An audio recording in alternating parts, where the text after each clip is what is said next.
Hello dear students, आज इस video में पढ़ेंगे हम क्लास 10 साइंस का एक इंपॉर्टेंट टॉपिक प्रतिरोधकों का श्रेणी क्रम संयोजन। तो आइए हम वीडियो को स्टार्ट करते हैं। देखिए यहाँ पर हमने 3 प्रतिरोधक बनाए हुए हैं और उनका क्रमशः हमने मान लिया है। इस प्रतिरोधक का प्रतिरोध है R1, इस प्रतिरोधक का प्रतिरोध है R2 और इस प्रतिरोधक का प्रतिरोध है आपका R3। अब इनका श्रेणी क्रम संयोजन कैसे करेंगे वो देखिए आप। देखिए प्रतिरोधक जो आपका AB है और ACD है और EF है, इन सबको हमें श्रेणी क्रम में संयोजित करना है या जोड़ना है।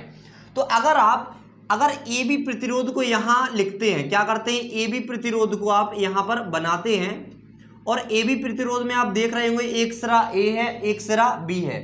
अब क्या करेंगे, अगर आप जो आपका CD प्रतिरोधक है इसका C सिरा पहले प्रतिरोधक के B सिरे से अगर आप जोड़ देंगे तो इसका श्रेणी क्रम संयोजन हो जाएगा। कैसे, आपने इस वाले प्रतिरोध को क्या किया, यहां पर रखा है, इसको कहां रखा है, यहां पर CD को आपने प्रतिरोधक को यहां पर रखा, C और D।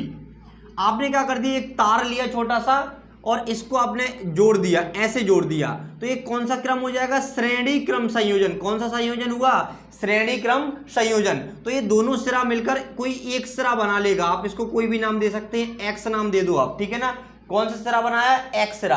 किसने, B और C ने मिलाकर कौन सा सिरा बनाया, आपका X सिरा, ठीक है ना। अब क्या करें, अब हमें करना है जो आपका EF बचा है इसका भी श्रेणी क्रम संयोजन करना है। तो आपने क्या किया, जो D और E सिरा है इन दोनों को मिला दिया और इसको मिलाकर आप यहां पर बना देंगे आगे। तो आपने बना के यहां पर बना दिया आपने प्रतिरोधक, तो इस तरह से बन गए। F बचा आपका E सिरा और यहां पर D और E सिरा मिलकर बना है आपका Y। आप Y नाम दे सकते हैं। तो आपको याद रखना है कि जब हम प्रतिरोधकों को इस तरह से मिलाते हैं या इस तरह से संयोजित करते हैं तो वो आपका श्रेणी क्रम संयोजन होता है। अब देखिए श्रेणी क्रम संयोजन में अगर हम विद्युत धारा की बात करें तो विद्युत धारा आपकी जो पहले प्रतिरोध में विद्युत धारा होगी वही दूसरे प्रतिरोधक में विद्युत धारा होगी, वही तीसरे प्रतिरोधक में विद्युत धारा होगी। मतलब अगर श्रेणी क्रम संयोजन हो रहा है प्रतिरोधकों का तो सभी में विद्युत धारा समान बहेगी। क्या बहेगी, समान, ठीक है ना। अब हम परिपथ बना के आपको समझाते हैं। परिपथ कैसे बनेगा, अगर हम A सिरे से और F सिरे को ऐसे करते हैं, देखिए बैटरी से जोड़ देते हैं। कोई हमने बैटरी ले ली, यहां पर हमने एक बैटरी ले ली और इसको हमने ऐसे जोड़ दिया। आपको पता है एक कौन सा सिरा है, A और A क्या है आपका F सिरा, ठीक है ना। इस तरीके से हमने बैटरी ली, यहाँ पर प्लस ले लिया, यहाँ माइनस ले लिया और यहाँ पर जो धारा प्रवाहित हो रही है बैटरी से वो I है, ठीक है ना। बैटरी से जो आपकी धारा प्रवाहित हो रही है वो I है। तो धारा आप याद रखना, सभी प्रतिरोधकों में अगर श्रेणी क्रम संयोजन है तो धारा क्या रहेगी, समान बहेगी। तो धारा यहाँ से समान जाएगी और यहाँ पर भी क्या है आपकी I धारा ही आएगी। लेकिन श्रेणी क्रम संयोजन हो रहा है तो आपके जो प्रतिरोधक हैं उसमें जो विभवांतर होगा वो क्या होगा, अलग अलग होगा। अगर मैं बात करूं इस वाले प्रतिरोध का विभवांतर V1 है, इसका V2 है और इसका V3 है। तो आपको याद रखना अगर प्रतिरोधकों में श्रेणी क्रम संयोजन है तो उसमें धारा सभी में समान होगी, विद्युत धारा क्या होगी, समान होगी। अगर इसमें 1 एम्पियर करंट बह रहा होगा तो इसमें भी 1 एम्पियर करंट बहेगा और इसमें भी 1 एम्पियर करंट बहेगा। लेकिन अगर बात करें हम कि विभवांतर कैसा होगा तो विभवांतर सभी में क्या होगा, अलग अलग होगा, ठीक है ना। और यहां पर हम मान भी लिख लेते हैं, इस प्रतिरोधक के प्रतिरोध का मान है R1, इसका है R2 और इसका है R3, ठीक है ना। अब इस तरीके से आपको निकालना है। अगर हम बात करें कि इस सिरे से इस सिरे का विभवांतर निकालिए, टोटल विभवांतर क्या होगा, इसका कुल विभवांतर होगा, इन तीनों को आप जोड़ दीजिए,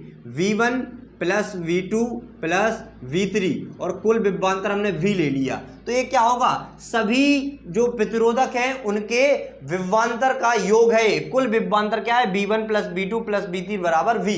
और आपका जो विद्युत धारा होगी वो सभी में क्या होगी, समान होगी। अब देखिए यहाँ पर हम बात करें कि अगर हम इसको सूत्र को और बढ़ाएं, कि अगर हम बात करें, ये तो आपने विभवांतर निकाला, लेकिन अगर हम प्रतिरोध निकालें, तीनों जो प्रतिरोधक हैं आपके उनका कुल प्रतिरोध क्या होगा या संयोजन का कुल प्रतिरोध क्या होगा, तो वो कैसे निकालते हैं। देखिए यहां पर अगर हम बात करें इसकी तो देखिए यहां पर हम लिखेंगे V बराबर इसका V1 plus V2 plus V3। अब V क्या है आपका, ये आपका कुल विभवांतर है, तीनों प्रतिरोधकों का कुल विभवांतर है आपका V। पहले प्रतिरोध का V1, दूसरे का V2, तीसरे का V3। अगर तीनों प्रतिरोधकों के विभवांतर को आप जोड़ देंगे तो आपका कुल विभवांतर निकल आएगा तीनों प्रतिरोधकों का, ठीक है ना। अब देखिए आपने ओम का नियम पढ़ा था, ओम के नियम में क्या होता है, V बराबर IR होता है। क्या होता है, V बराबर IR। तो ओम के नियम से जहां V लिखा है ना वहां पर हम IR लिखेंगे। तो देखिए यहां लिखेंगे V बराबर क्या हो जाएगा, IR बराबर, यहां है V1। तो आपको पता है कि देखो विद्युत धारा तो तीनों समान बहेगी, यहां पर I रहेगी, यहां पर I, यहां पर I। तो देखो V1 में विद्युत धारा समान रहेगी तो इसके फॉर्मूले में I रहेगा, लेकिन R1 इसका अलग होगा, R2 इसका अलग, R3 इसका अलग, मतलब प्रतिरोध तीनों प्रतिरोधकों का अलग अलग होंगे, लेकिन धारा किसमें क्या रहेगी, समान रहेगी तीनों प्रतिरोधक में, ठीक है ना, क्योंकि श्रेणी क्रम संयोजन है। तो यहां पर हम R1 ले लेंगे प्लस इसमें धारा समान रहेगी यहां पर, लेकिन प्रतिरोध इसका R2 है, तो IR2 प्लस इसमें देखिए धारा तो समान रहेगी सभी में, I ही रहेगी, लेकिन आपका जो प्रतिरोध है वो अब क्या है, R3। तो आपने इस तरीके से ले लिया। अब क्या करना है आपको, यहां पर IR है, यहां पर तीनों में I क्या है आपका, समान है, तो हम क्या करेंगे, इसको कॉमन ले लेंगे, बाहर ले लेंगे। तो यहां पर देखिए हमने I बाहर लिया, तो यहां पर क्या बचा, R1 प्लस R2, यहां पर R3, ठीक है ना, तीनों में से हमने क्या ले लिया, I बाहर ले लिया, क्योंकि धारा क्या थी, समान थी। अब देखिए यहां पर I है, यहां पर I, तो I का क्या करेंगे, हम पक्षांतर करेंगे, तो IR ए गुणा में है, तो यहां पर पक्षांतर करेंगे तो भाग में आएगी, तो यहां पर I आएगी, तो यहां पर क्या बचा, R1 plus R2 plus R3, तो I से I कट जाएगा, तो आपका क्या बचेगा, R बराबर R1 plus R2 plus R3।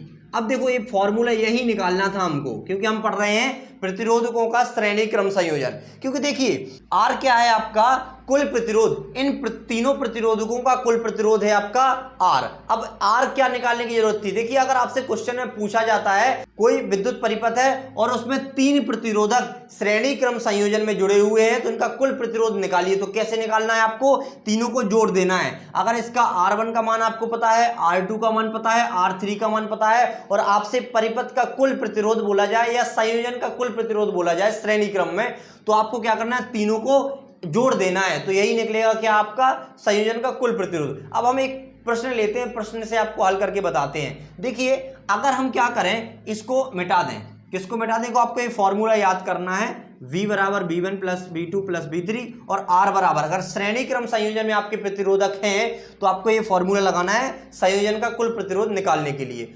तो देखिए श्रेणी क्रम संयोजन को समझने के लिए हमने एक प्रश्न लिया है आपके लिए, वो क्या है आपका, कि 2 ओम, 3 ओम तथा 6 ओम के 3 प्रतिरोधकों को श्रेणी क्रम में संयोजित किया गया है।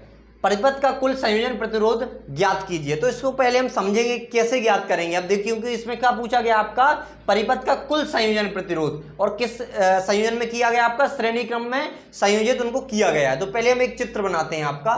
तो देखिए पहले हम इनको प्रतिरोधक को बना लेते हैं। पहले आपका प्रतिरोधक एक यहाँ पर है, एक यहाँ पर है, श्रेणी क्रम में संयोजित इस तरह से होंगे, और एक यहाँ पर है, और इसको हम एक बैटरी से ऐसे जोड़ देते हैं, ठीक है ना। एक क्या आपका बैटरी, और यहाँ से एक धारा प्रवाहित होगी I, ऐसे बना लेना है आपको चित्र। और यहाँ पर पहला प्रतिरोध है आपका 2 ओम, दूसरा प्रतिरोध है इसका 3 ओम, इसका है आपका 6 ओम।